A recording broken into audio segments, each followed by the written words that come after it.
Welcome, everybody. My name is Janet Lee Sheriff. I'm the Chief Communications Officer with enCore Energy.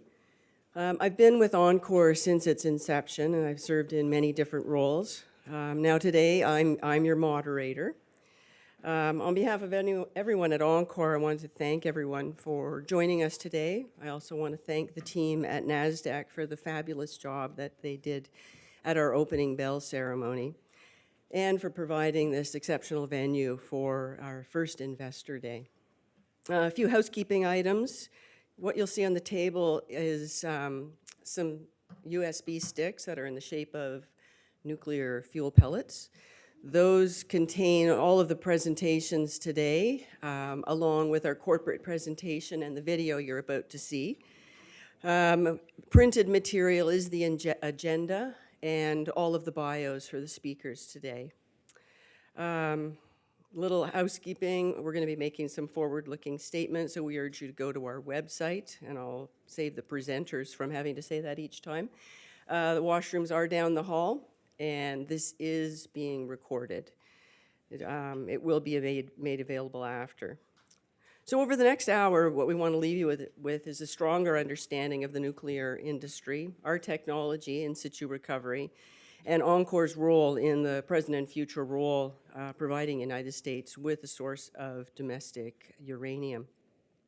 enCore has assembled an elite team of professionals who are going to provide you with an overview of our dramatic growth and our significant accomplishments over the last 3 years. This foundation has provided our team with the plans that really are going to show you how we've achieved those accomplishments today. It really is a time of tremendous growth and opportunity for our company and for the sector, and I hope, if nothing else, you're left with that today. The program today is based around reducing the U.S. dependence on foreign uranium. We are in an exceptional time. And our team's going to illustrate how we're going to become an even larger supplier of uranium to the United States. How it's going to work today is I'm going to play a short video after my brief introductions. And then each of the speakers is going to speak and introduce the other one. We do have a guest today. Treva is here from Trade Tech, and she will be our guest speaker, and she'll give you an overview of the industry.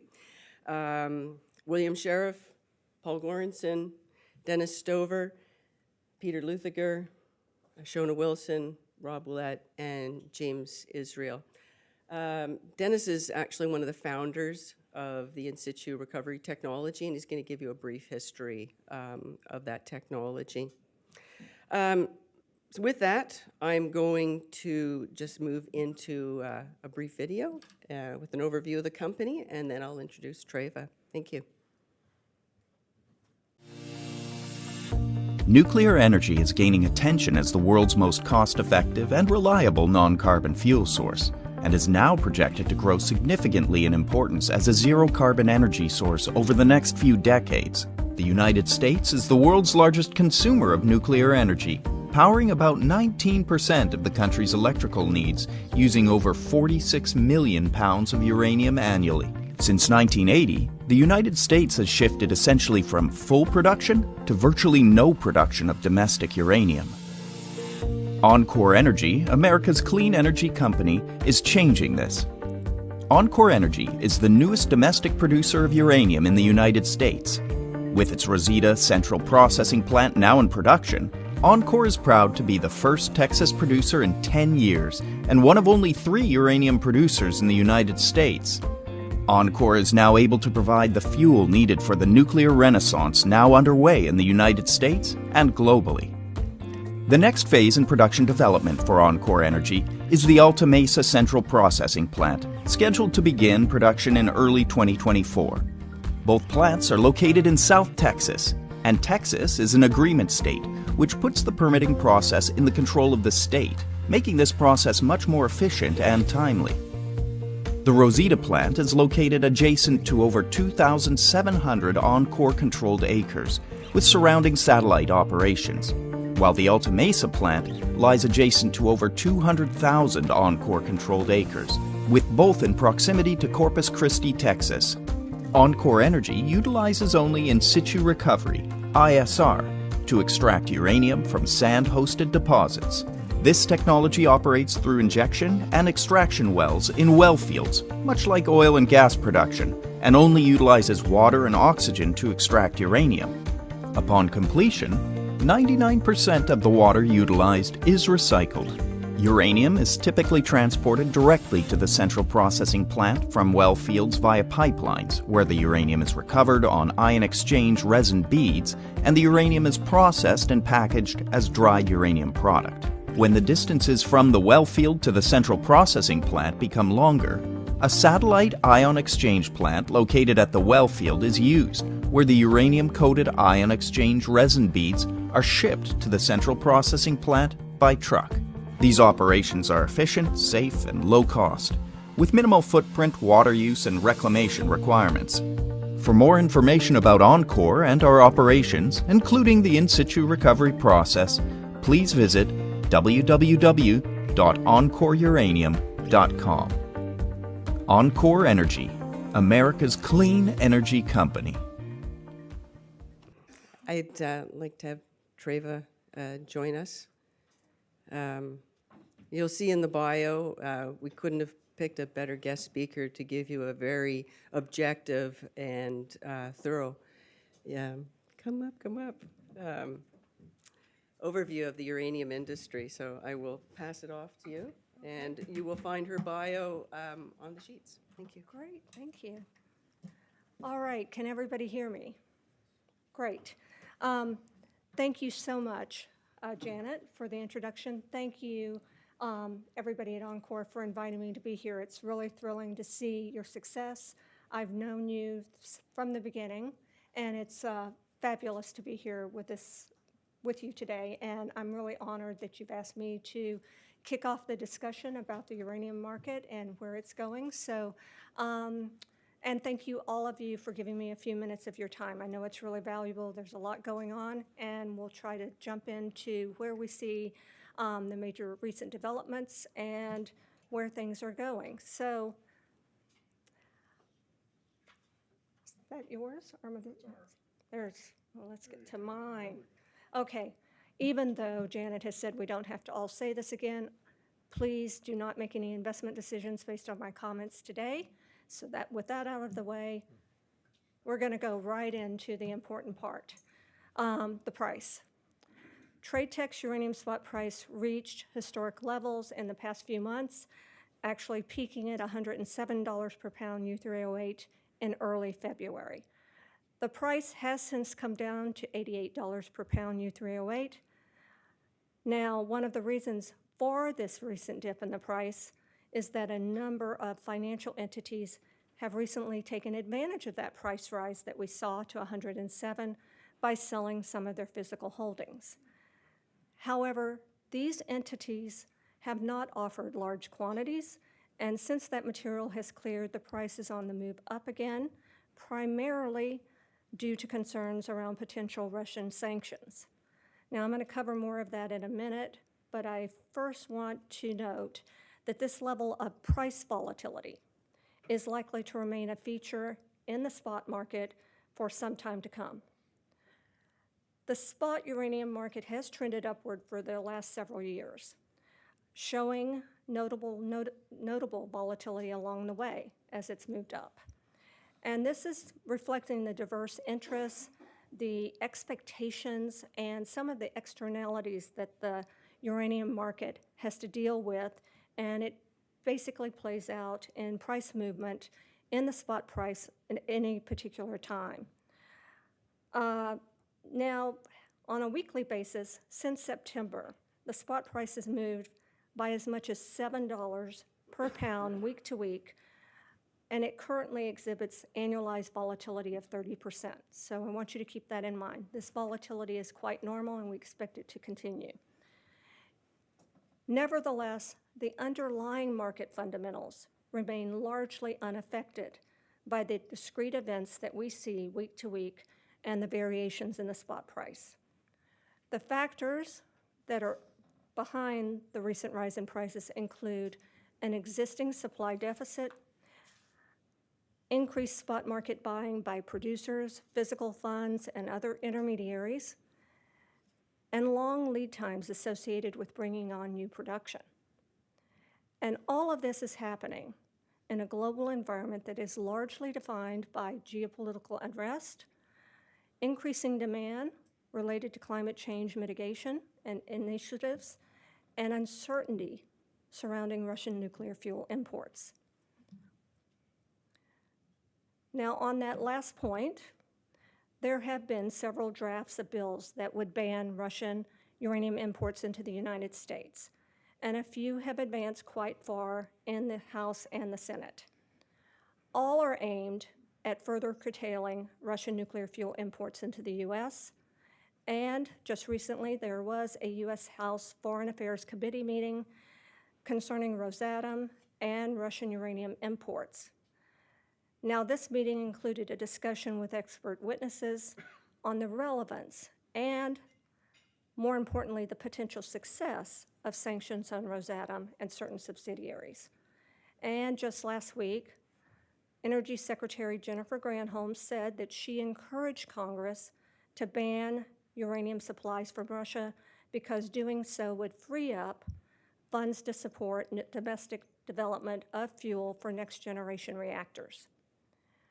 Now, even without sanctions in place in the U.S., Russia's invasion of Ukraine has already fundamentally altered the uranium market by shifting buyer preference towards non-CIS affiliated supplies.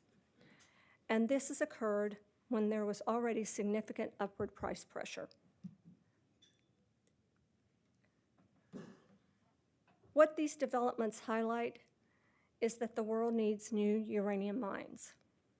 Here we see the impact of uranium demand on the established supply base as a compound depletion of in-ground production inventories. TradeTech's analysis tells us that a project's economically recoverable uranium resources over life of mine are being depleted. Up to 77 million pounds of annual production is forecast to be depleted, and their economic ore reserves will decrease between now and 2035. Now, keep in mind that this is likely to occur in tandem with a net growth in uranium requirements through the period, and it's going to amplify the need for new supply. What this presents us is a significant gap in available production to fill existing and forecasted requirements, not to mention the additional secondary supply that we expect to see that will be presented by investment funds, which will only widen the gap.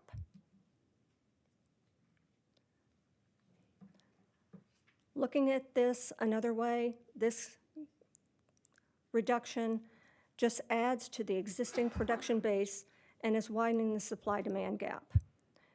And that's already tipped into deficit. What we see here on this chart is a notable gap between the global uranium requirements shown by yellow and the established production base, including secondary supply, shown by the blue columns. And you'll notice that that gap widens over time as the production base is depleted. The resulting deficit must be filled by new production, amounting to around 100 million pounds U3O8 by 2035. We see new uranium demand rising steadily over the next several years as we face a future that is defined by higher energy demand.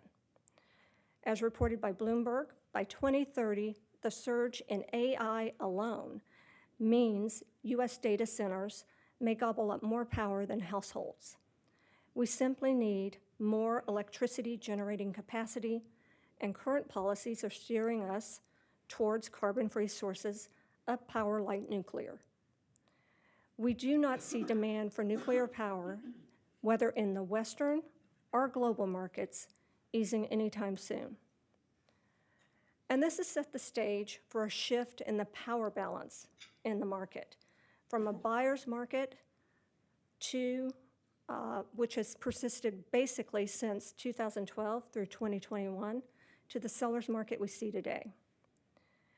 There's a lot more attention on domestic and geopolitically friendly sources of supply than before.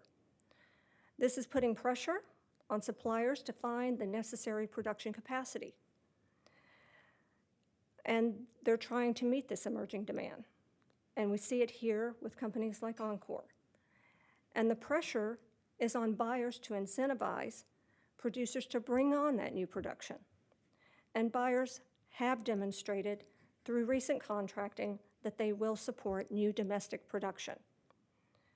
So I hope you take away from this very brief overview that whether from a global or a Western market perspective, requirements are growing, and so is the supply deficit underneath it, which is drawing ever greater attention to emerging production and to companies like enCore.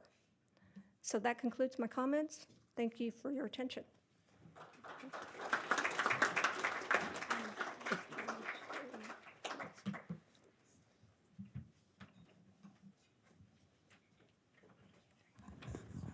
Thank you, Treva.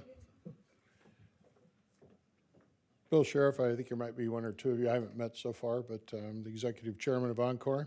And it's a real treat to be here today with the entire team. We've prided ourselves here at enCore building the most elite team in the business in terms of in situ. A couple of things first, obviously the forward-looking statements that have already been mentioned, we'll key on that one more time. But a couple of misconceptions I want to clear up. First off, people think of it as a mining company because we're producing a metal.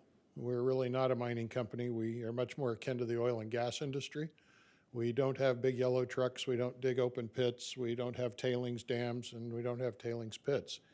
We do almost all of it through drilling and pumping and through water chemistry.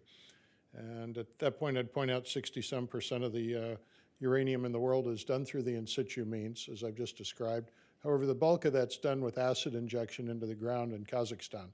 The United States is noted for using benign chemistry for the most part. All we do at enCore is oxygen with a bit of baking soda, and you'll find it to be a very, very good environmentally friendly way to make an environmentally friendly fuel for us. The U.S.'s current situation, where we're reliant upon 99+% of our uranium from imports, has not always been the case. As recently as 1980, we were essentially self-sufficient, having produced over 40 million pounds. Our current use is about 47 million pounds a year, and we will be the world's largest consumer throughout this decade, although early next decade, the Chinese will probably eclipse us. In the meantime, of that import, a good roughly half of it comes from friendly sources such as Canada and Australia. Unfortunately, the other half, while it doesn't come directly from Russia, it comes through Russia, the port of St. Petersburg. So Mr. Putin has a bit of an unfair finger on our supply. And of course, that wasn't a problem when we were doing megatons to megawatts and when we were chummies with the fall of the Soviet Union, but the times have changed. And just like many industries, our outsourcing is coming home to roost, just like the pharmaceuticals industry being heavily reliant upon China. So this slide is simply meant to show you we do have the ability. We have been a leader in the production of uranium in the past, and we can return to that point, although it will not be overnight. We have permitting issues. We have certainly technical challenges in terms of how many people there are with the technical expertise. Going back 40-some years, we haven't really had a buoyant market. You can see there since 1980, over 40 years. So we're missing several generations of new talent to come in. And here again, that's the strength of enCore, is our talented team. We have experienced people all the way from the top, all the way down to supervisory level in the plant. We have a couple of our gentlemen from the plants here with us that I encourage you to talk to as we mingle around, and just take a sampling of the talent we do have on board. We obviously are based in South Texas. I'd point out there's 11 ISR plants in the United States. We own 3 of them. All 3 of those are located in Texas. We've got a rather large inventory of advanced assets. And you can look at us. We don't do exploration per se. We simply put things into production. We've got the team that's dedicated to doing that, and it's been custom built to do that. And we avoid the risk of exploration by taking these advanced projects that are ready for production and putting them into the production pipeline. Here again, in situ recovery, the experts, and our sales strategy, which you'll hear a little bit more about from some of the other folks, Jamie Israel in particular. We tend to, in a static market, which is something we haven't seen, and I'm not sure you will with the volatility that Treva mentioned, we'd like to see about a 50% dedication towards spot sales and a 50% dedication toward contracts. As it is now, we have a handful of contracts. These are all but one of them are with floor and ceiling or collars as to pricing, which ensures us a viable base level of income to the company, while at the same time being exposed to the possible upside of the shortage and the increasing prices. So it's a balanced strategy, although that's set by the board, and it ebbs and flows with market conditions. We also have quite a large number of assets that are not advertised in the company. These tend to be non-in situ or conventional assets, and these we have been vending off to third parties and will continue to do so through either leases or joint ventures, farm outs, potentially spin-offs, that sort of thing, such that we concentrate on our main business, which is revenue generation from the sale and production of uranium in the United States. Just a little bit about our corporate makeup, if you will. Our market cap's at just a hair over 800 million US.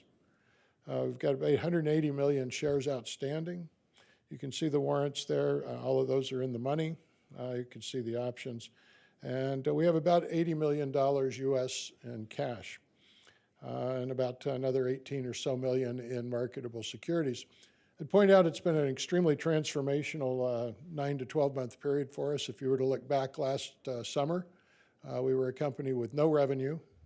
We were busily, Paul and Peter and their teams were busy putting together the plants, spending a lot of money as you do when you're getting ready for going into production with CapEx and whatnot. $60 million in debt, maybe 5 or 6 million in the treasury, and we were reliant upon the public markets to not only finance our day-to-day operations, but also our asset acquisitions that are now yielding extremely positive benefits. You transform that to where we are today, obviously no debt, roughly 80 million in cash in the bank, one revenue source with Rosita, and we're a handful of weeks away from our second revenue producer, the much larger Alta Mesa plant, and you'll hear about these as well. I also like to acknowledge a number of our analysts in the office, are present here with us rather today, and we thank you for your coverage of the enCore story. This is our goal. We do have our first 3 years dedicated towards reaching a production level of 3 million pounds a year, such that 2027 would be the first year we would anticipate hitting this level. And what you can see there in the dark colors are our original plans. You may have seen recently we sold a 30% interest in terms of a joint venture participation to Boss Energy in Australia. And that was done solely with the idea of being able to accelerate our timelines. We've been very active in M&A, having done 3 transactions in 3 years. Predecessor company many of us were involved with did 5 in 30 months. So we're well adept at that, and we'll continue to look at opportunities. But through the Boss investment of 70 million into the company, we're able to accelerate our entire portfolio of production-ready assets, as you can see in the stippled area on these charts.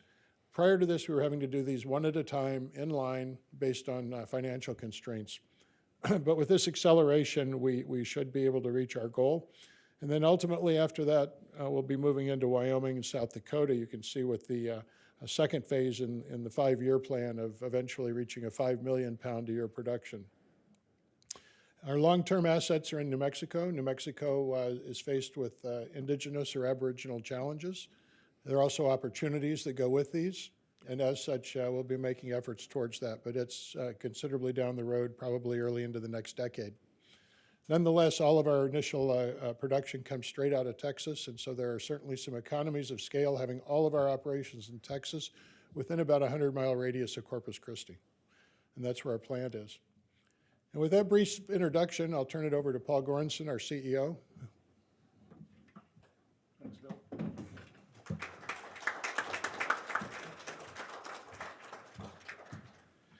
All right, well, I'm going to get into a little bit more details here. We like to trade off. Bill gets to talk about the high-level stuff, and I get to get into the more of the nitty-gritty.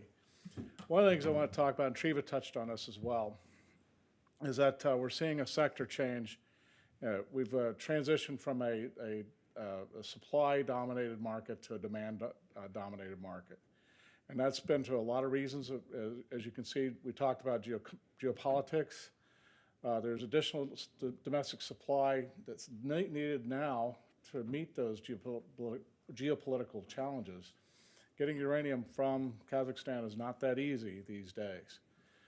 The other thing we see is that within government is kind of almost switching to not a whole of government, but a significant load from government to drive to onshore the nuclear fuel cycle. We've allowed it to atrophy over the last 30 years, for almost as long as I've been in the business, to where we have no capacity to be able to make up our own fuel cycle. We have to rely on others to do that and other foreign technology to do that. So there's a desperate attempt by the U.S. government to be able to address that. Not only do we need it for our nuclear fuel supply, the unsaid part of it is we need it for our national security. The entire national security apparatus has been relying on stockpiles, and those need to be, that have been dwindled, and those need to be addressed. And so that's what you see is this push by government to rebound us. And so when we talk about the moves of funding a program to rebuild the enrichment program in the United States, it's done as one of the most bipartisan ways to do it. How many votes do you see where you get 96-3 in support, and then unanimous on the Russia ban, unanimous support in the House, and 99-1.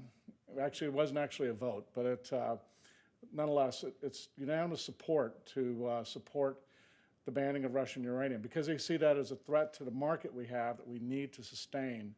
The U.S. is quite a bit different, where government has not been directly involved with the fuel cycle from a what I would call a productive manner. It's been more of a destructive manner, but that's my opinion. But that's all changing. It's because a drive to clean energy and a drive to more energy and supporting more energy demand and getting these new advanced reactors deployed, whether it's SMRs, Gen 4 or 5 reactors. Those are what the government's looking to see as the next step for us. So we're focused, as Bill mentioned, we're focused in South Texas initially for our first phase of production. Why do we like Texas? First of all, well, we have 3 very good facilities that we acquired that allows us to leverage resources in South Texas. There's a tremendous wealth of mineral resources in South Texas. It's never been fully exploited, but a lot of people don't realize that over 80 million pounds of uranium has been produced out of the state. Everybody hears about New Mexico and Wyoming, but Texas has been a big supplier in the past, and a significant supplier of in-situ recovery, production from in-situ recovery. And there's a tremendous amount of opportunity upside with respect to additional resources in the future. USGS put out a report indicating there could be over 300 million pounds of in-place resources at economic prices, and those economics have improved dramatically as the prices moved up as well to sustain that development. So we believe we're ideally suited to be able to leverage our success in South Texas to support the demand that we're seeing in the market, and also leverage our revenue as well. A little bit about Rosita. It's located in the laser, right? The little dot in the center is Rosita, and it's built as a satellite or central processing plant receiving satellite feed. That allows us to support, increase the capacity from multiple sources at Rosita. There's a lot of areas where we've got properties where there's mineral resources that we're advancing right now. We should hope to have in production within a year, hopefully, to be able, and within a year, to get those into production to sustain what we've already done at Rosita and increase capacity, production capacity. Our all-in costs are what we believe are very economic and very competitive, and I don't want to get much more specific than that at this point, but I feel very good about our production cost, and if you go out and see our sites, you can see why. The infrastructure is relatively light with respect to drill holes, just cased wells in the ground. small footprints. You saw the video and you saw the satellite plant. That was less than $1 million to build that satellite plant.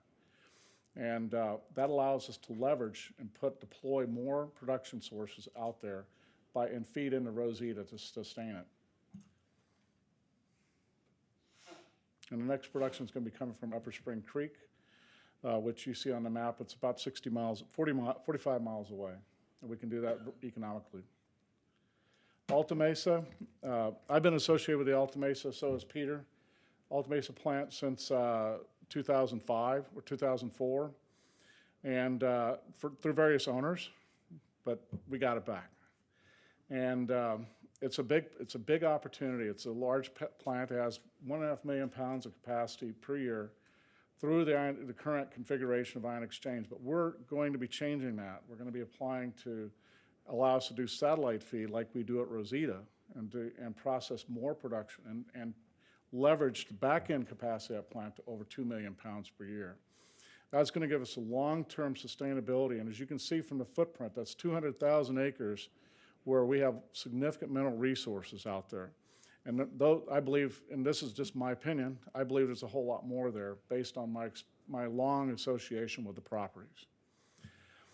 And and I even think that the 52 linear miles of stacked roll fronts may be a bit conservative, but that's just me. We love Alta Mesa as being the long-term sustainable production in South Texas to establish that 3 million pounds per year of production capacity.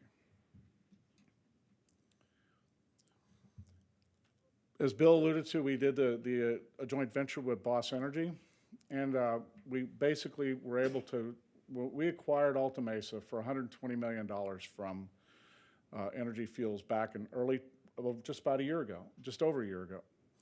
And we paid $120 million, and people thought we got some criticism for kind of paying a whole lot more than anybody else did.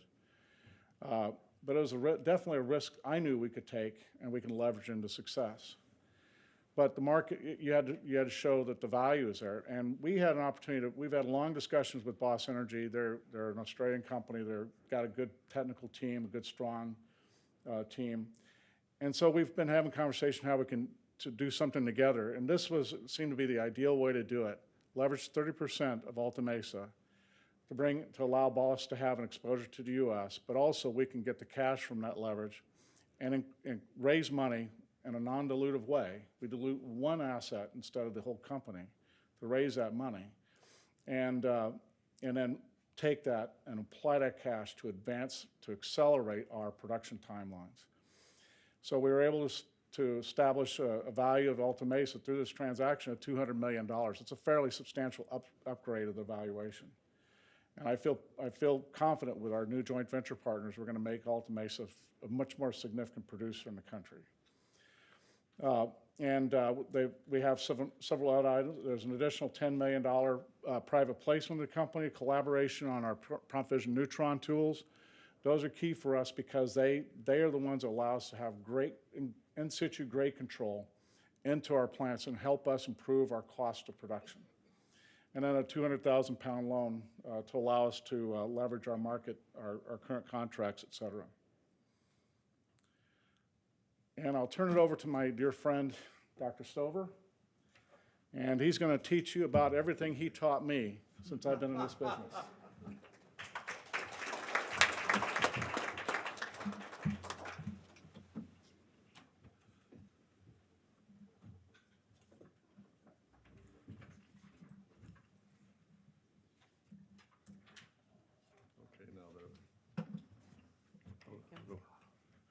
Push the screen. Okay. Well, thank you, Paul. Well, first of all, it's great to see so many familiar faces and new ones here as well. You know, it's safe to say we all greatly appreciate the support that and the commitment that you have in investing in enCore Energy Corp. Now, as you may suspect, this is not my first rodeo. And I would like to share with you some of the history of the uranium ISR. This multidiscipline technology has evolved over 50+ years to become the principal worldwide production method for uranium. The significance of this is best appreciated when we note, as others have before me, that uranium, it fuels the supply of clean nuclear energy, which has become so important as we move forward into a truly green economy. Now, looking back, for the first time in 1968, the U.S. government permitted private ownership of natural uranium concentrates. Previously, the federal government had purchased uranium ore for its sole purpose, national defense. Uranium recovery at the time was really aimed at high-grade deposits of uranium ore that were recovered by conventional mining methods, both open pit and underground. However, at the same time, the first recorded ISR project in the United States occurred in Wyoming in the very early 1960s. It was used as a secondary method to expedite uranium production from a conventional open pit operation. This singular event utilized a mixture of strong acids to dissolve the uranium mineral. This site was then conventionally mined and as an extension of the open pit. As a result of all this, there was very little information available about the details of that operation, but that clearly was the first ISL operation in North America. The modern benign ISR technology that we now widely practice in the United States, and the sole focus of us at enCore Energy, was developed primarily in South Texas with the involvement of several major oil and gas companies alongside other companies, including Union Carbide, Westinghouse, and U.S. Steel. Let me get the first slide. I should have had that up ahead of time, sorry about that. But as others have noted, that's the gist of our technology and our mining method. But the keys to development of ISR really began with the fact that Texas oil and gas leases included mineral rights such that the major oil and gas companies held the rights to uranium as part of their oil and gas activities. And early on, in the dawn of the nuclear age and rising demand for uranium, many of the oil and gas companies recognized that they had gamma anomalies on the geophysical logs at shallow depths.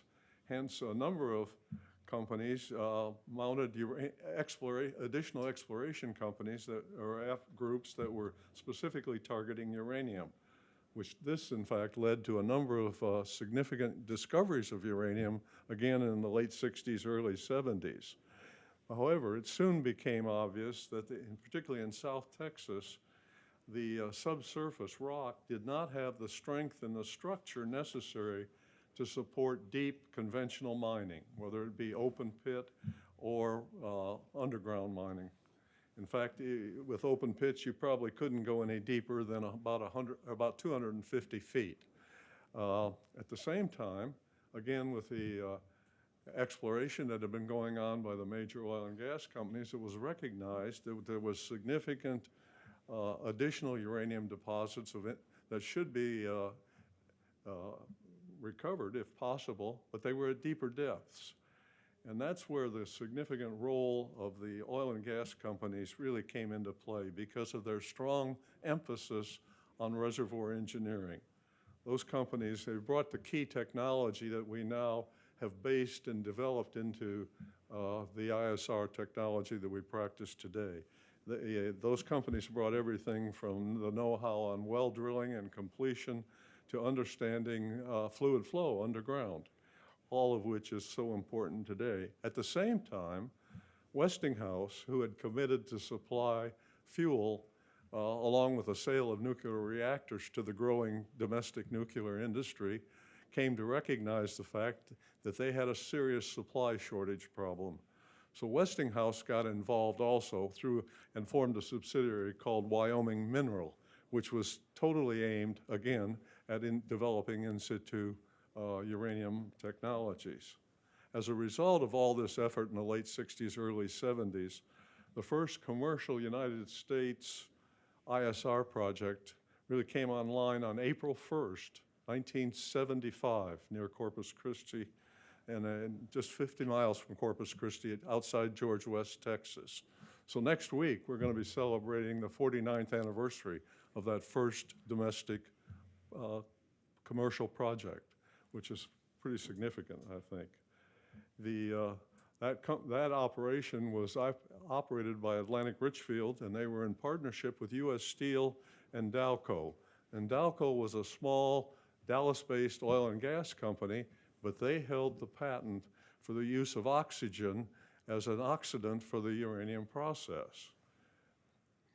Ultimately, you know, if those that have looked back at the history will realize, in the early 80s, we experienced a very sharp decline in the price of uranium.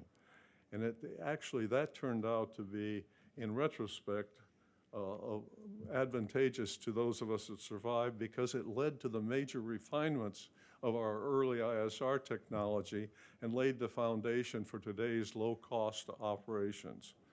Expensive oxidants were replaced with the use of oxygen, and as Bill said, with dilute baking soda, so that those conditions were more closely manage the natural groundwater conditions that we work within, which makes restoration or cleanup post-mining much more readily achievable.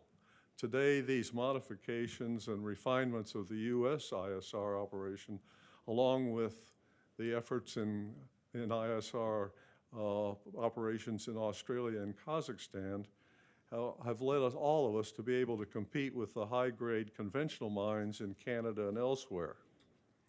And finally, I guess speaking with Kazakhstan and its large role as a uranium ISR producer leads me to acknowledge an early parallel ISR development. Much like the United States, the early uranium mining in the former Soviet Union was aimed at high-grade hard rock deposits, principally in Siberia. Along the way, though, they recognized that there were adjacent low-grade deposits similar to what we see in the U.S. that were likewise permeable in sedimentary zones. However, unlike the Western technology, the Soviet and now Russian ISR designed projects employ very strong acid solution. This is the Russian approach that we see today in Kazakhstan and elsewhere in Asia. After the fall of the Soviet Union, though, we've been able to exchange and compare our different technologies. We've had numerous constructive technology exchanges, often sponsored by the International Atomic Energy Agency. So today, as we talk about ISR uranium, we in fact have a set of parallel international technologies which supply well over 50% of all the essential fuel for the worldwide efforts to develop clean nuclear energy. I will say I've been fortunate to have had an opportunity to be in the midst of these evolving technologies from the days of the pilot testing and the earliest commercial projects in South Texas. And then finally, I must acknowledge with shout outs to my enCore colleagues, Mark Palizza and Paul Goranson in particular, both of whom joined this industry shortly after I did. Mark has played a long, pivotal role in the regulatory environment for ISL as an industrial leader in the ever-evolving conversations we have between our industry and our regulators. Paul brings his wide breadth of industrial experience and firsthand knowledge to his leadership role. Paul and I have worked together from time to time over the years, and his direct involvement has encompassed all aspects of our business, from engineering to regulatory issues to government affairs and corporate management. Each of these gentlemen continues to leave his indelible mark on the growth of enCore and our environmentally friendly industry. So I thank you for the opportunity to share this very brief look back at the history of our business. And I turn this over to Peter Luthiger, our Chief Operating Officer, and another well-versed member of the enCore team.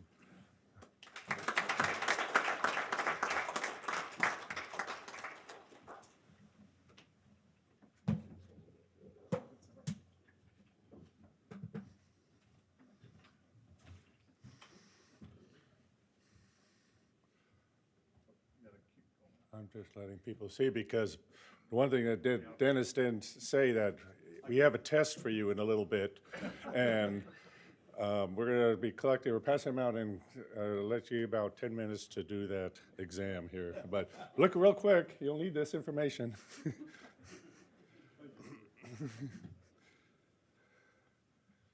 A lot of this stuff we've already covered briefly, and I'll do the same. We'll make it brief, but give you some additional highlights. Rosita is the current facility that we are producing uranium from. The central plant is designed for 800,000 pound annual production. It is situated for an additional drying capacity that we have at the site. We just bring in another dryer, we'll do some permitting. We'll be able to increase the production there. The current production is coming from an area we call in Texas production authorization areas, or PAAs. What big aspect that we have to go through is permitting. As you know, you can't do nothing without a permit or a license, and then there's usually a tax on that on top of that. But the production area 5, typically in Texas, 10 months to a year would take to get a permit approved. We did this one in 5 months, and it was through the direct collaboration with the agency, letting them know the importance of this project to not only enCore, but also to Texas, and they were on board with that, and they're continuing to be on board with our future permitting needs. It's been really beneficial to have a good team up in the regulatory agency that will be helping us promote uranium in Texas, and then we'll be advancing into the other states. I apologize for my voice, but come to New York to get a cold. Rosita's been in the uranium production business for a while. It's been, you see on the side there, over 2.6 million pounds produced in the Rosita license area. It's located fairly close to the other properties, if you saw on the map that Paul and Bill had on there, that we can utilize the synergy of the proximity of those other areas to use the other facilities as either satellite or feed to either one. It'll be very beneficial. Kingsville is part of the asset that was acquired under URI, and they do have a processing facility there that is currently in a standby mode. So we do have opportunities to utilize existing facilities, existing licensed facilities, to advance any additional production in the areas. As Paul indicated, this is an image of the satellite plant. It's a methodology that's used to, when you have these well fields, they'll get into a large enough area where it's not feasible to pipe all your water to the central location. So this has been around for decades on utilizing these little things called a satellite or a remote ion exchange facility, where you just pump to the central location in the well field and then transport the resin that's loaded with the uranium we're recovering with that dangerous chemical called oxygen. And we do further processing at the central plant. As Paul mentioned, this was constructed at less than $1 million. It was all existing equipment except one pump that was there. So once this area is completed in the production and the restoration, all this equipment, including the pipeline, is going to be picked up, relocated, and reused. So we're being able to minimize that capital cost going in. This one is designed for 1,000 gallons per minute, and we have plans for these other areas. One of the ones Paul mentioned was Upper Spring Creek, where we're permitting up to 4,000 gallons per minute processing facilities. The crown jewel that we have down in South Texas, as Paul mentioned, is the Alta Mesa Central Processing Plant. And he didn't mention it, but he was actually the one who changed that pasture land, if you want to call it pasture land, brush country, into this facility. It's just amazing what he did in 1 year to get that plant up and running. It has been in production since 2005. We did have some downtimes, but obviously the market controlled the production. We have 4.6 million pounds of production over there. The plant is designed for 1.5 million IX capacity and then 2 million pounds of drying capacity. It's set up to have individual trains so we can run multiple feeds into the plant, which was done from 2005 through 2010. And we have been doing some recent drilling in the area. We will be producing from an area that's called Production Area 7 at that location. And that's going to be starting up here second quarter this year, and second quarter starts in, what? The then is April 1st, right? Monday. So we're really excited to have that advancing to that point. But the drilling that we've done to advance that, we've also identified additional resources that we knew were in the area, but we couldn't say, yeah, they're over here. But the drilling has confirmed that what we were thinking of, that we would have these trains that go on and on and on.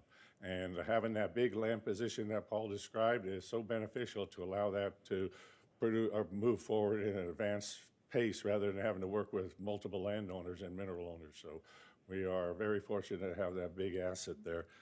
And as you can tell from up here, we need the people who are going to take it over for all of us. And the young folks that are in the audience here that join us, there are some of them in the back table, some up here in the front table. They are the ones who are going to take this industry into all the way into those big trends that Treva was showing you in 2035, 2050, that we need that technical expertise to be carried on. And as you know, when you have these up and down turns in any market, you have that brain drain that just is so critical to try to prevent from happening. But we're fortunate to have these folks here that will be taking over the industry and making it very successful and prosperous well into the future. With that, I'm going to turn it over to our new Chief Financial Officer, Shauna Wilson.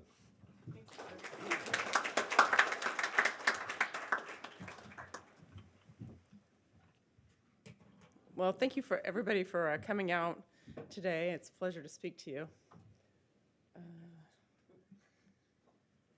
So as you've heard from other speakers, it's really exciting time for enCore. We're producing, we're delivering into sales contracts, and we're financially stable. These are very, this time last year, it was a very different period for us, and this is all new and great information.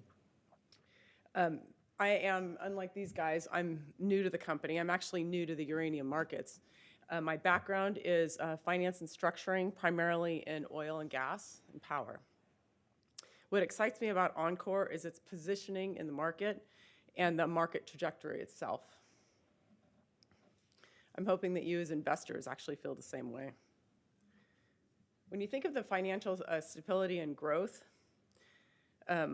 we really are in a position where we now have the liquidity and the capitalization to do the things that we want to be able to do.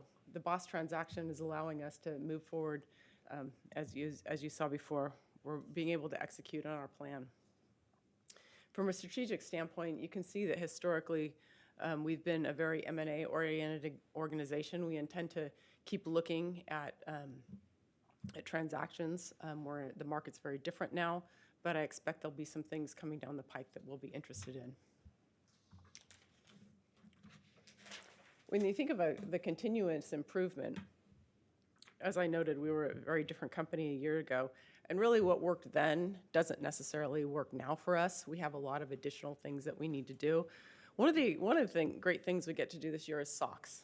So we'll be looking inward, and we'll be doing a lot of work to make sure that we're meeting the SOX requirements.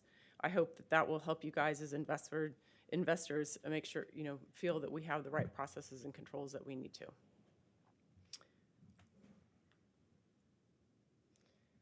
When you think of risk management, and the way I think of risk management in the uranium market, it's very different than the markets that I've come from. There are not as many players. The market's opaque. I think getting the right mix between contracting, what that contracting looks like, and what we're selling spot is more of an art than a science. Jamie will be talking more about that. It looks like, from my background, I'll be able to help in figuring out what kind of deals are how, and help Jamie understand how we want to balance this in the marketplace.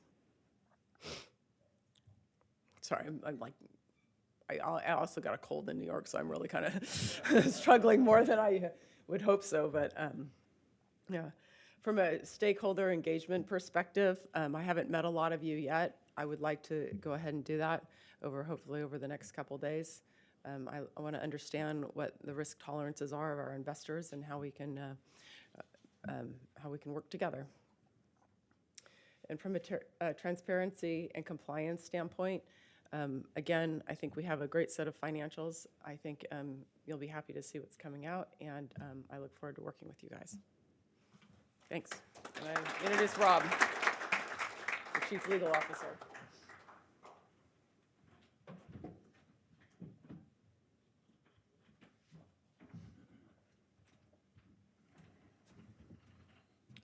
Thank you, Shona, for the introduction.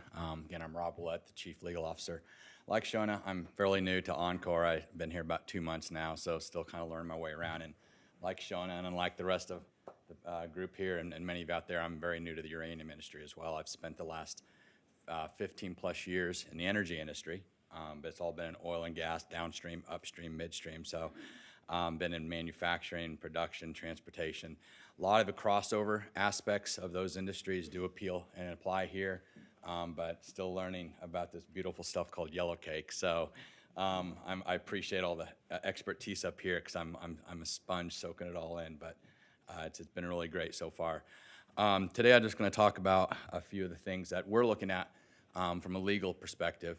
Obviously, as we talked with Mark and his experience in regulatory and the environment we're in, this is a very regulated environment. And so as an organization, we're making a commitment to ensure that we always maintain a key focus to our efforts promoting a culture of strict compliance with both the state and federal regulations that apply to us. We do have very close relationships with the state agencies as well as the federal agencies, and we intend to continue to promote those and work closely with those agencies. Peter talked about the difference, relationships, and this is one thing I come from, working with FERC and other agencies. When you have those commitments and those relationships, speed and tying is critical to getting projects online. And having those relationships is very critical to do that. Going from a year down to 5-6 months of getting a project online saves you millions and millions of dollars. And so that's something that's very important to us, something we'll continue to focus on. Secondly, as Bill and Shona and some of the others have talked about, our M&A initiatives. We did 3 last year. We just wrapped up BOSS the week I walked in. We were just wrapping it up, so it's kind of fun coming on the tail end of that. But there are a number of other opportunities out there in the markets, and we firmly believe that those opportunities are ripe for an organization, a company like ours, to take advantage of, and we'll look at those. But we're going to do it strategically and intentionally and make sure it's the right opportunity. But we do want to make sure that we're doing these things in an effort to make sure that it enhances the value not just to our organization but to our shareholders, our employees, and the overall industry as a whole. Not just going to do a deal because it might look like a good deal. It's got to make sense for enCore, make sense for our shareholders that are out there. To that end, we're also going to look at opportunities in the capital markets. As Bill mentioned at the very beginning, we've aligned ourselves structurally in a way now that I think really opens up some opportunities for us to explore those. We've got an ATM out there. We've got no debt on the books. We're going to start producing revenue here very shortly as we start going out into as Jamie's getting the sales out in the markets. And so to that end, we believe the capital markets are a great opportunity for us to explore things like an ABL, even the bond market. I've had experience working on SLBs and things like that.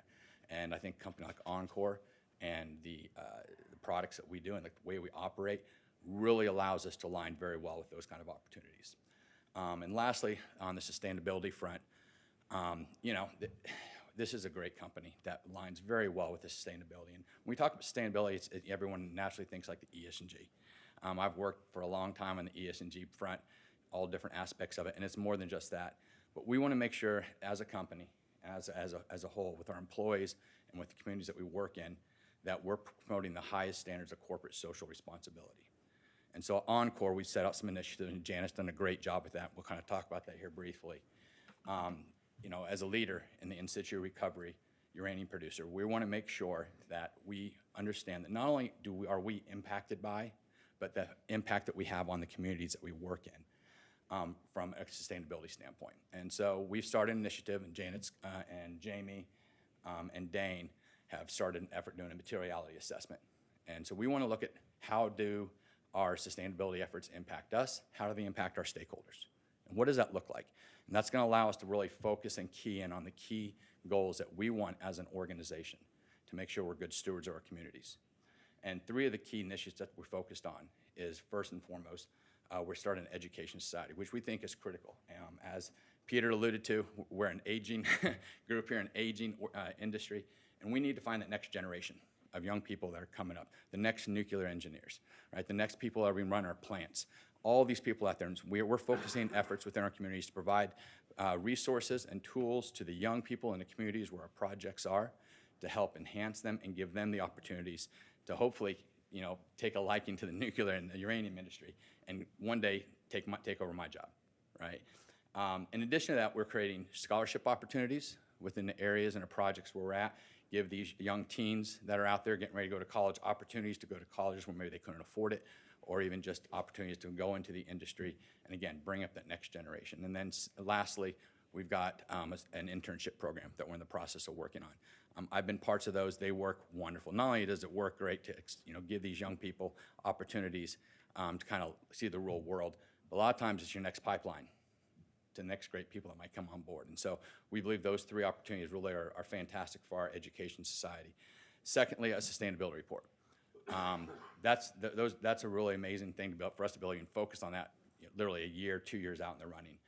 But the materiality assessment is the first key to that.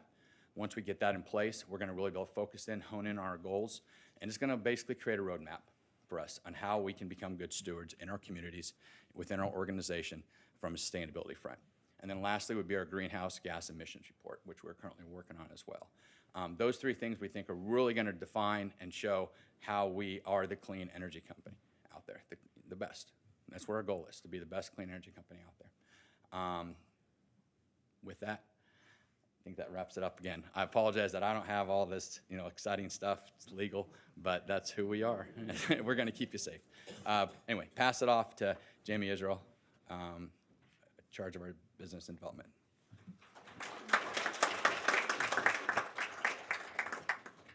I think there was a conspiracy to give me more time, but I also know not, as the last speaker, don't go too long before lunch. So, let's see. There we go. I've been in the industry almost as long as Paul. I think 1990 I started, but for once I can go into a bar at an industry conference and get drinks paid for. Usually I would have to pay for the drinks, but lately they're buying it for me. So, real quick, we've talked, Treva talked about the price and I call it the flip between a demand-driven industry to supply-driven industry. And there's some major reasons why that is that I wanted just to point out to everybody. In 2017, Cameco Corporation decided to install a new supply discipline, and they shut down MacArthur River in 2018 for 4 years. That alone removed 72 million pounds of uranium from the market. At the same time, Kazatomprom decided to go to 80% of licensed capacity. That removed another 15 million. So the supply was decreased by, between the 2 of those actions, 87 million pounds roughly. Then Vladimir decided he wanted to expand. Russia invaded the Ukraine, and at the same time, Kazatomprom was having a hard time finding enough sulfuric acid for their facility, so they had production cut back. Again, then the strengthening of the investment community, Sprott, a Sprott product, they've purchased 65 million pounds. There is, under their investment form, they can't liquidate that uranium, so that's off the market. Secondly, there's another fund, Yellowcake. They've purchased 22 million. I would say that they can liquidate, and they have sold, but they've sold and purchased back. So I think they're a pretty reliable fund. Needless to say, nearly one whole year, almost 180 million pounds, one whole year's worth of demand was removed from the market, which is what has flipped it a little bit, because now the utilities who had postponed their contracting are now coming to the market at a time when supply is extremely tight.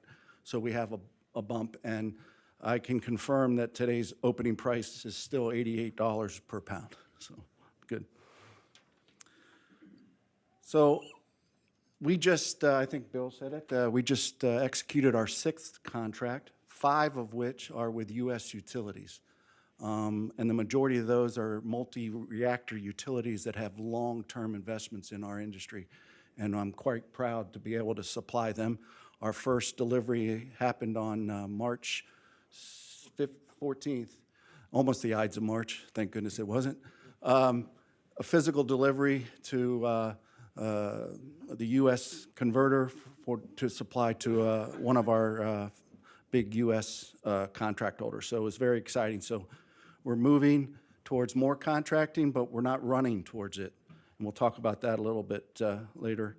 In fact, right now, there's high demand in the 24 to 27 timeframe. Unfortunately, when I get those calls, it's like, sorry, we're just sold out through 2027. Now, if we have some production victories, let's call them, additional capacity, it'll line us up for what Bill was talking about and being able to put it into the spot market when it's advantageous to enCore. So, and then finally, I think Treva brought it up. Great news out of Washington. They finally did something. $2.7 billion. Not only did they pass it, the money's there. There's one catch, and that is it's not released until there's a Russian ban. So over the next couple, 3 weeks, hopefully there'll be some movement on that because the DOE wants that $2.7 billion to be released because for enrichment, as I think Paul was talking about, but I think it also will filter down to uranium, especially if they need HEU or HALEU material, it's gonna be required to have U.S. origin uranium. So the market is bright, has a bright future. So as we sit now, we have about 4.25 million pounds under contract through 2032, and post-2027, we really open up based on our production forecast. But again, we're being very methodical as to when we produce and when we put it under contract and under certain terms. Our contracts do support our longer range growth plans, but we're heavily dependent upon market related. We feel that gives us the best upside. With the collars that Bill talked about, we also protect our investment on the downside. And the collars on the downside are well above what we feel will provide us a significant return to both us and to our investors. So going forward, we're going to emphasize market related. We're also going to minimize any flexibility because flexibility for a producer is bad. It's a no-win. You never increase flexibility under a contract when the prices are high. They always go to the utility or the customer's advantage. We'll look at base escalated type pricing, but only as a part or called a hybrid pricing, where you have maybe 70% market, 30% base escalated, something like that.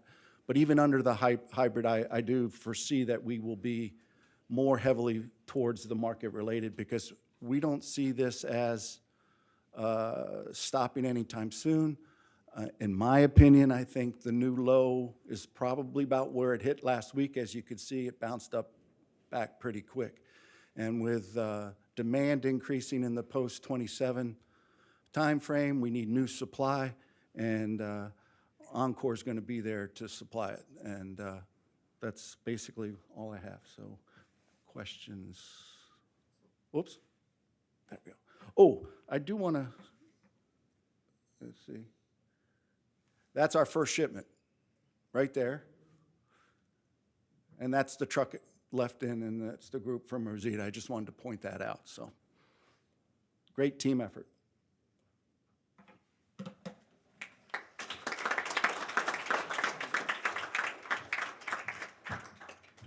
Thank you, Jamie. Again, thank you everyone for coming. A couple of things. We've saved the questions and answers till the end. And I'd like to point out Maddie and Maud. We have some microphones if you have any questions for the team. This is going to become an annual event, Investor Day. We will do it after the year ends in the future. This was the only opportunity, I think the first time we've ever had the entire management team in one place in New York, other than down in Corpus or Dallas. So it's a unique opportunity to get to hear a little bit from everybody, and I hope this has been beneficial. There is going to be lunch served at noon, so I hope everyone stays for lunch. But please, if you have any questions, there's a couple of mics. Maybe we'll just take one and leave it up at the front for people to answer. But if you don't have any, we've also posted this on social media, and we have a number of questions for the team. But anyone at first? Sorry, let's just get a mic for you, and then. Maybe it's more relevant for Triva? Sorry. What, the cost curve of uranium production, I know you are not giving guidance on your costs, but just in general, where is it and what does it look like going forward? And you mentioned you have these collars, right? You have calls and puts, I assume, with some derivative market maker, right? So I just wondered how you decided on the low end. I'm going to ask Paul to answer this question, because I know he didn't want to state the cost, but you have historic experience in order to establish costs. Yeah. So, can you hear? I can't tell. Is the mic working? Yes. Okay, good. So there's a couple of things. One is that I'm going to give a little bit of a shout out to Trade Tech and their production cost indicator, which has been a great tool for supporting our ask for our floors. It sets a independent view of what that number should be, and so we know what our costs are. Our costs are if you take the way Alta Mesa operated back in when it was operating over 1 million pounds per year, that would relate to if you adjust it for today's cost, about in the low 20s per pound. And the same goes for the all-in cost, around 40 something dollars per pound. But again, different markets, different time, with inflation and everything. But that's kind of what, if you were to take those costs and adjust it. And so you see those numbers are consistent with the PCI that's published. So it really allows us to set these, use it to helps Jamie with setting floors on contracts and everything else. The good thing is right now we can pretty much, without too much argument, get decent floors and much above even what the PCI is. So with that, I think that hope that addresses your question. Where do you think Kazakhstan is in its cost curve? Are they losing their shirts? The question is, where's Kazakhstan in the costs? Well, I'm going to try to avoid getting into detailed cost discussion here, but Kazakhstan is well known for being at the lower end of the cost curve. So they really have lower costs, but one of the things that we have seen in especially the last couple of years, those costs are moving up. The cost of the sulfuric acid is going up. They're having difficulties getting the sulfuric acid. They've had difficulties with their supply chain. So their costs are moving up pretty significantly. And they have dominated the lower end of the cost curve, but that is starting to change. So it's something to keep an eye on, and it's a great question, in fact. I might just also add, you'd mentioned puts and calls. The liquidity in any sort of futures or puts and calls market in the uranium market is virtually non-existent. So when we talk about floors and ceilings, those are actual contractual floors and ceilings with the customer, which is almost always the nuclear utility in the U.S. for us. And those are always indexed to inflation so that they go up as time goes on as well. Yeah, just if you could wait for Maud, just so others can hear the question, but Rob? Yeah, thank you. Go ahead. Simple. Is Russian uranium and Kazakh uranium treated as one and the same? And I understand the port of St. Petersburg and its relevance, but just your thoughts on that. geopolitically, I guess.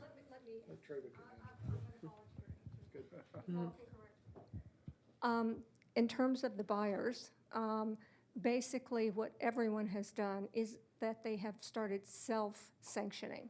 So essentially, what they do is they're avoiding Russian buying, signing new Russian contracts. Within Kazakhstan, you do have projects that are owned 100% by the Russians.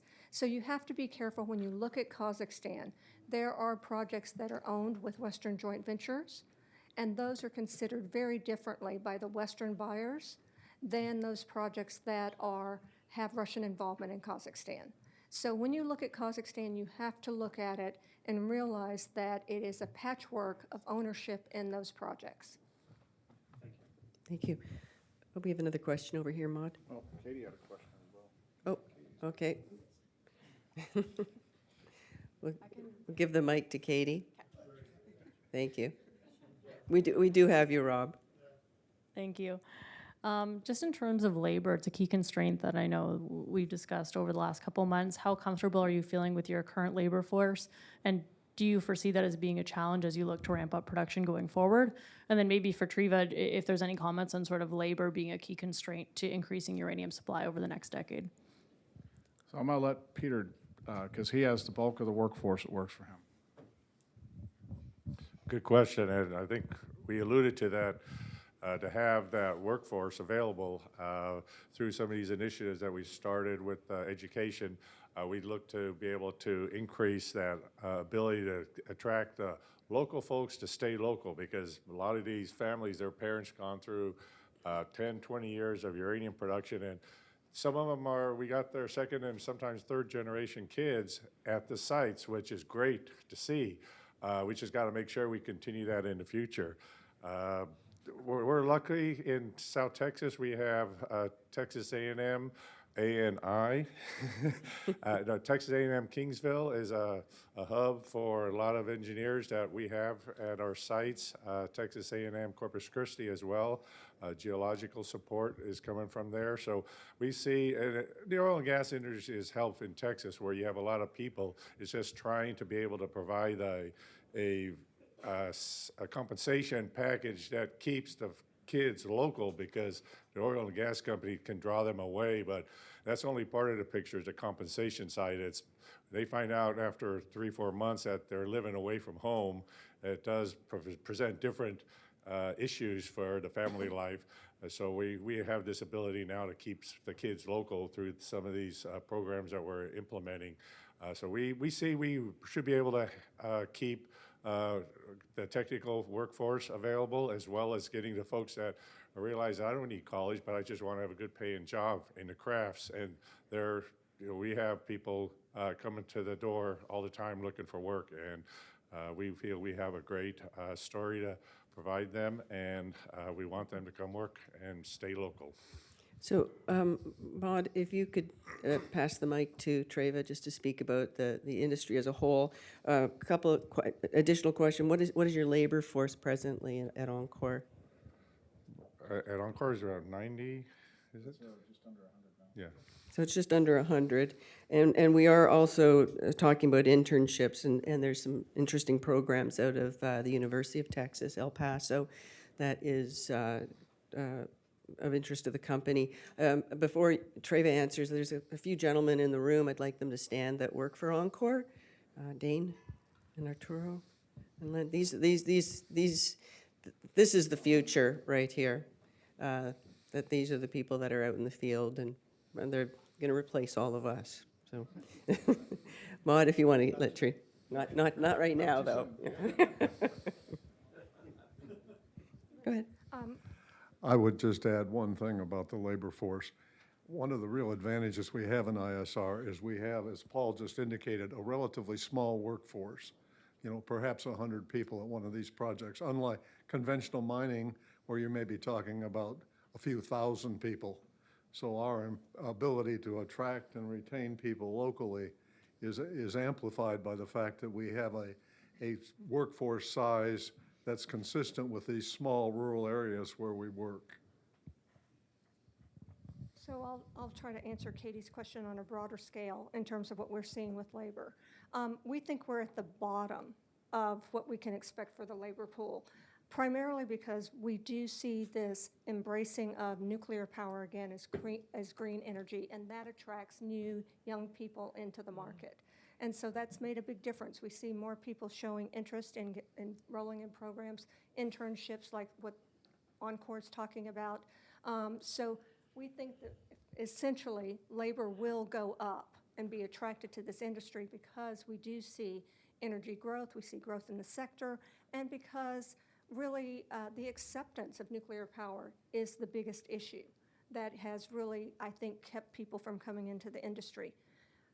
One other thing I would add is that a drawing of workforce is sort of really tied to your location.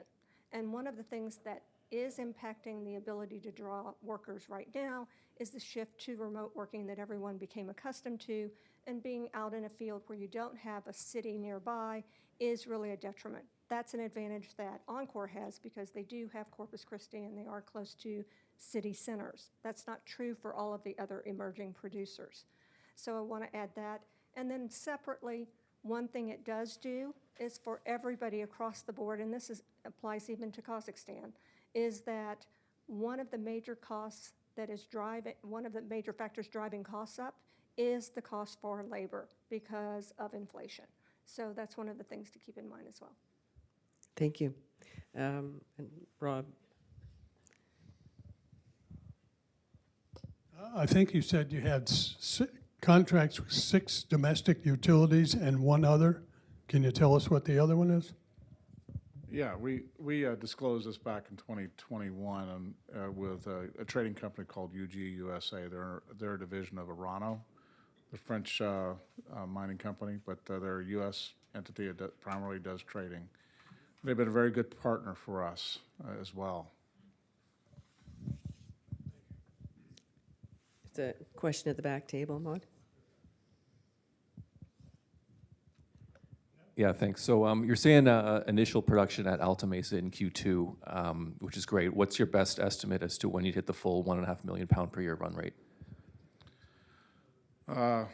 So it'll take a couple of years to get to that run rate because we've got, as you know, if you followed any of the in situ operations, you have to drill out well fields. It's not a permitting issue. It's just a capacity of drilling and getting the well fields put in. So it's going to take about 18 months to 24 months from start to get to the full capacity. Simply because that's how much time it just takes to get up there and get the pounds effectively into the can. Okay, thanks. And then my follow-up is, in new contract discussions that you have with your customers, where are floors and ceilings today? Your best guess. I'd say the ceilings are triple digits, and the floors are probably somewhere around 70 to 75. Okay, thanks. Any other questions? I have. Yep. Maybe I don't follow. Sorry. Let's just get the mic so others can hear. What does that mean? Okay. Floors and ceilings for you. Okay. I thought it was a call or a point. No. But it's So- completely something different, right? Yes, sir. Good question. Our contracts are based on the published weekly price of Trade Tech and the other UX. And what we do is we take the average of multiple postings for delivery, and if the published price is below the floor, then we get the floor, which is escalating. If it's above, let's say we had a ceiling of 125 and the market's 130, I can only invoice 125. Any other questions? I have 2 that have been sent in. But I want to make sure everybody has a chance. Yep. Go ahead, Rob. You mentioned earlier, like the financial buyers in the market that have, moved the spot price around and so forth. For a financial buyer, very simplistically, what's involved? Do they actually take possession of the pounds, or how does that work? Yes. It's on. It's on. Yeah, they actually have accounts at converters, and they acquire the uranium, and it sits in their account, and their investors get the return on the value of that inventory. I want to explain what we do, the accounts, and how we handle the inventories at the converters. Like a bank, almost like a checking account. Yeah. So there's no physical delivery per se. We physically deliver to the converter, but everything done at the converters, the transfers of the title and material, are all by book transfer. Right. Okay. That's So it's, there's no physical. That's what I was getting at. Yeah. Okay. Understood. Thank you. Can't take it home with you. Yeah, you can't drive up in the hall, pick it up. Any other? Is it really there? Yes. We have another question. Let's just wait for the mic if you can, so others can hear. Is there a move in the country to add more conversion capability? That right now is the bottleneck. We only have one converter in the United States. It's in Metropolis, Illinois. It had nameplate capacity of 14,000 tons. They shut down for nearly 3 years, almost at the same time as the uranium production. They actually shut down and bought all the conversion they could, a lot of it from Russia, to supply their contracts. They recently reopened last year, but they're only going to 7,000 tons. There is one possible new converter on the horizon, GLE, Global Laser Enrichment.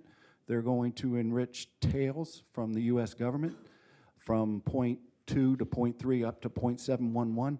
So technically, they're going to be able to add 2,000 tons, but their startup is still in question. It may not be until the end of this decade. So, is that in U.S. or Canada? That'll be in Paducah, Kentucky.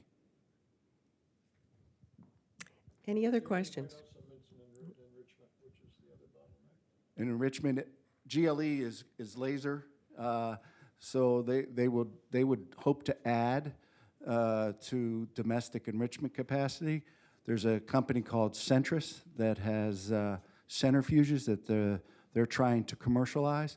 But currently, the only domestic enrichment facility is located in Eunice, New Mexico, but it's owned by a European consortium. So it's not U.S. technology. Part of this $2.7 billion is to come up with domestic, because then our security needs can be met. We cannot meet our security needs for enriched product using the current technology in the United States. One of the questions, and I'm going to leave the mic with you, Jamie, so you can answer it, is in 2019, and I believe it was Mark Palisa from the board, saw that the uranium price and the SWU, Standard Work Unit, which we haven't even discussed today, were moving in unison together up.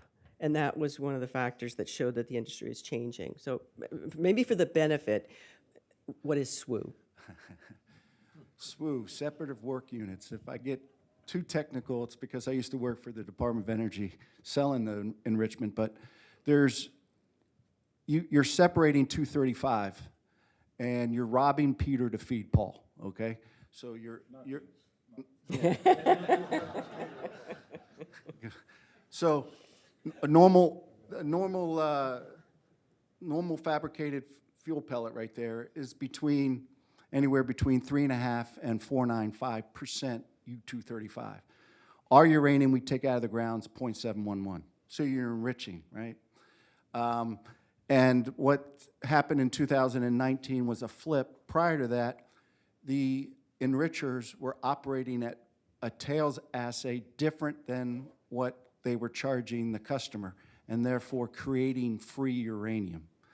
In 2019, 2020, and especially when after the invasion in February, the enrichers had to turn their capacity to actually enriching for the customers, because they needed the additional SWU because they weren't getting it from Russia. So now you've got operating tails actually above transaction tails. So now the enricher is operating, it's stripping less to make more SWU, and it's an interesting concept. But they have to do that. Well, that means they need more uranium. So in fact, the enrichers had a uranium purchase program 1920, maybe even into 21, where they were short uranium and had to go into the market and buy it. That also assisted in decreasing the overhang of inventories in the uranium market. They were sopped up by Urenco and Orano. I think Paul wants to add something. Just so you know, they sent me on a course for 4 days, and I still don't understand SWU, but I know it's a big factor. So one of the things that has driven this market and you know that has been occurring is that in the past and even today, there was always this transition. You can either buy uranium or you can buy enrichment. You can cost base it. You can switch off one or the other, like a utility or the enricher could do that.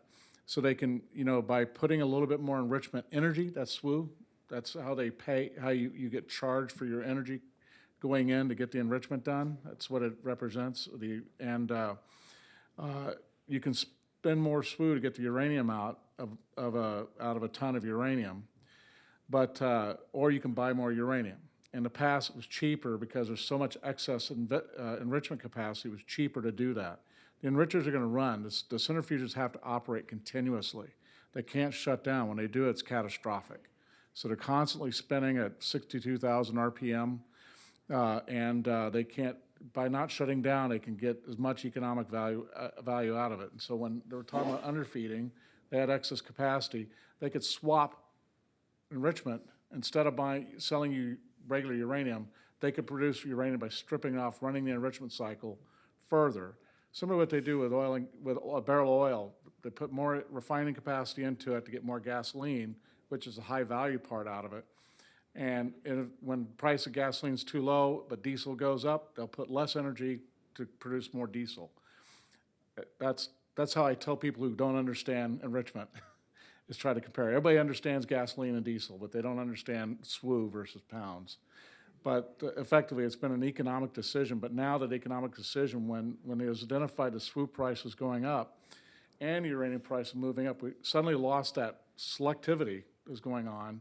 And now when the SWU price has reached at the levels, so that's what gave me the confidence. When I saw the SWU prices move up and uranium was moving up some, that's when we made a decision it was time to go to production. That's when, you know, because I knew the price was going to continue to go up because SWU was finally at a level where it was more economically advantageous for the enrichers to enrich real uranium instead of produce underfeed. Treva can counter that if she wants to. The price of SWU went from $50 to what is about $120, $130 today. Yeah. 139. One last real layman's view of what SWU is, which might really help, is think of squeezing an orange and getting orange juice out of it. Doesn't take much squeezing to get some orange juice out of it. You can keep squeezing that one really, really hard to get more, or you can take a fresh orange and get it easier and easier. So that's the difference between overfeeding and underfeeding in a very layman view. That's a good one. I finally get it, Bill. 4 days in Atlanta, I still didn't get it. Bill, you can keep the mic. Here's a question for you. The recent drill results at Alta Mesa, can you explain the economic grade for standard ISR and compare it to the economic, the grades that you saw in your last drill results? Get past to Paul. Okay. He's been seeing this Alta Mesa stuff for a long time. Yeah, so at Alta Mesa, generally what we use is what we call our economic cutoff is a GT content of, GT is grade thickness, so that's the percent uranium in the ground times the thickness of the intercept is about 0.3. That's a ratio, and I'm not going to do the math backwards, but and our percent in the ground, U308 equivalent, is 0.02% uranium. That's our cutoff.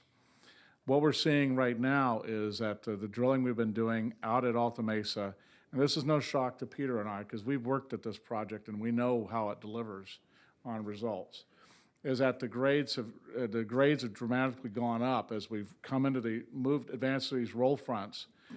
Keep in mind, these are stacked roll fronts, so they're roll fronts that are relatively narrow. They're 30 to 40 feet, maybe 50 feet wide, but they're 8 to 10 feet thick, but they stack, and they look like a nest of snakes, really, or a bad recipe of spaghetti, and as a result, when they start to stack up and accumulate and build up, you get stacks and stacks and stacks, and that really drives up the grade thickness.